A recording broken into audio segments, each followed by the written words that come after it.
Bienvenidos a un nuevo vídeo. Mi nombre es Javier, para los que no me conozcáis, y hoy vamos a hablar del suelo.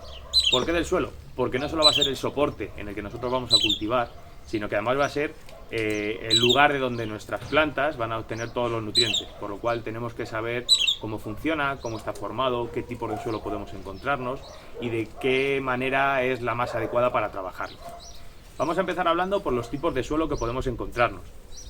Podemos tener suelos arenosos. Son suelos muy blandos, son suelos muy porosos, tienen la ventaja de que pesan muy poco, que se maneja muy bien, pero la desventaja que esa porosidad lo que hace es que cuando llueve o cuando nosotros regamos, el agua se filtre rápido y lave todos los nutrientes. Además de por sí son tierras que suelen ser muy poquito fértiles. En el lado opuesto tenemos las arcillas, son tierras muy compactas, al mojarse pesan mucho, cuando se secan se hacen terrones. Son bastante difíciles de trabajar y son muy impermeables.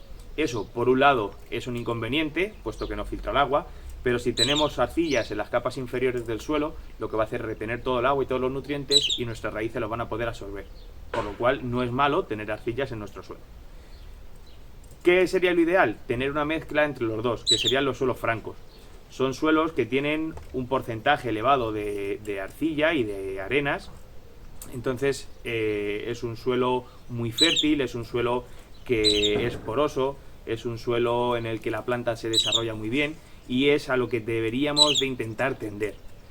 Si no tenemos un suelo franco de por sí y tenemos o bien un suelo arenoso o bien un suelo arcilloso, ¿cómo podemos conseguir ese suelo franco? Pues con enmiendas. Por ejemplo, en el caso de las arcillas, mezclándolo con paja, mezclándolo con compost, ¿vale? Que al final lo que va a hacer es que se gane esa porosidad, que la tierra tenga nutrientes, que se filtre bien el agua.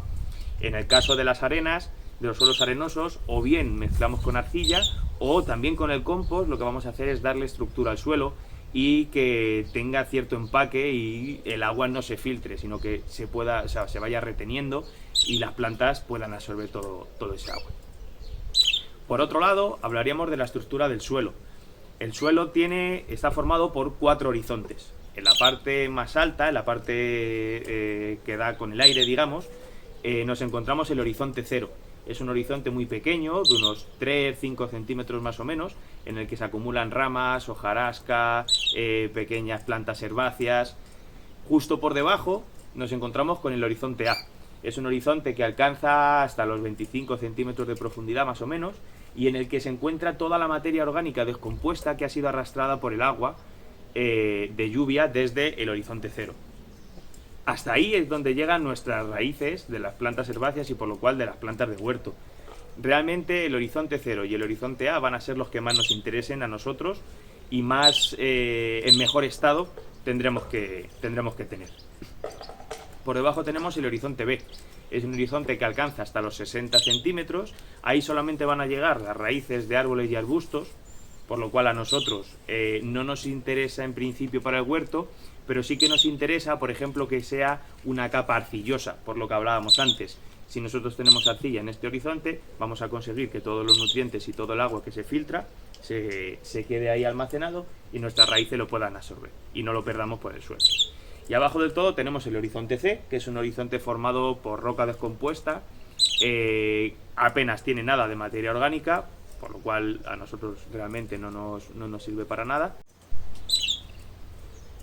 El tercer punto que trabajaremos hoy serán las características del suelo. ¿Cuáles son esas características? Pues 3 principalmente: la materia orgánica, la biodiversidad de nuestro suelo y la acidez, lo que es el pH. En cuanto a la materia orgánica, tenemos un indicativo perfecto para saber si nuestro huerto tiene o no materia orgánica, y es el color. Cuanto más oscuro sea nuestro suelo, más cantidad de materia orgánica tenemos. De todos modos, os dejo un pequeño experimento para que veáis cómo comprobar si nuestro huerto tiene o no materia orgánica. Una manera casera que tenemos de saber si nuestra tierra tiene una cantidad buena de materia orgánica es cogiendo parte de la tierra en nuestro huerto, secándola o bien con una fuente de calor o bien dejándola al sol un día más o menos para que pierda toda la humedad que pueda tener y echándole agua oxigenada.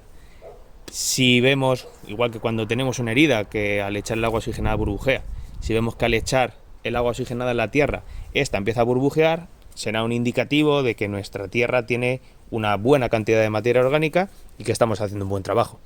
Vamos a probar si la tierra de nuestro huerto tiene buena cantidad de materia orgánica o no.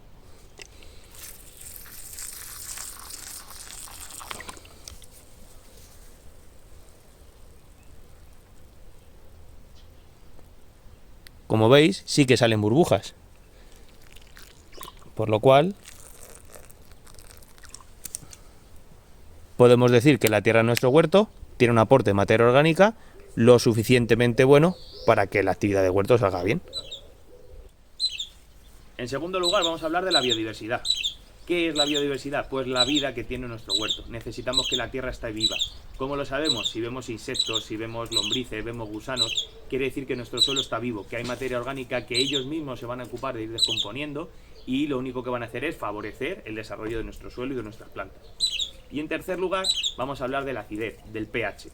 Podemos encontrarnos suelos que son ácidos, eso quiere decir que nuestro pH es muy bajo, y suelos que son alcalinos o básicos, eso quiere decir que el pH es alto. ¿Qué tenemos que intentar? Tender siempre a el pH neutro, es decir, que se encuentre entre el 5,5 y el 7. ¿Cómo podemos saberlo? Muy fácil.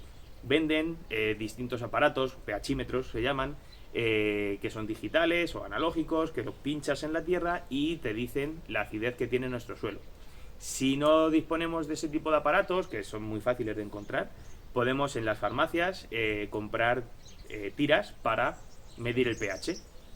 Lo que se hace es, se coge un poco de agua, se echa tierra dentro, se deja un rato para que toda la acidez que tiene la tierra pase al agua, se moja esa tira y por una escala de colores vamos a saber el pH que tiene nuestra tierra, ¿vale? Si nosotros tenemos una tierra ácida, es decir, tenemos un pH bajo, lo que tenemos que hacer es alcalinizar la tierra. ¿Cómo lo podemos conseguir? Por ejemplo, con cal, ¿vale? Es una de las maneras más sencillas. Cal se reparte por el suelo, se echa y una vez que se va descomponiendo, conseguimos que nuestro pH llegue al punto que nosotros deseamos. Otra manera es con ceniza. Si lo hacéis con ceniza tenéis siempre que usar ceniza de madera natural.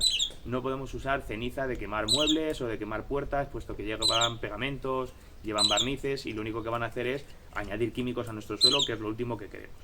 Si por el contrario lo que tenemos es un suelo alcalino y lo tenemos que acidificar, lo podemos hacer bien con el aporte de materia orgánica, bien aportando humus que nosotros hemos hecho ya, conociendo que nuestro suelo es alcalino, con materias más ácidas, pues usando cítricos y demás, o con cubiertas vegetales ácidas. ¿Cuáles pueden ser? Pues bien, la corteza de pino o bien la pinocha, lo que es la hoja de pino. Bueno, pues hasta aquí el vídeo de hoy. Sí que es verdad que hoy ha sido un poquito más teórico, pero tenemos que entender cómo funciona nuestra tierra, ya que próximamente vamos a empezar a trabajarla. Espero que os haya gustado y nos vemos pronto. Hasta luego.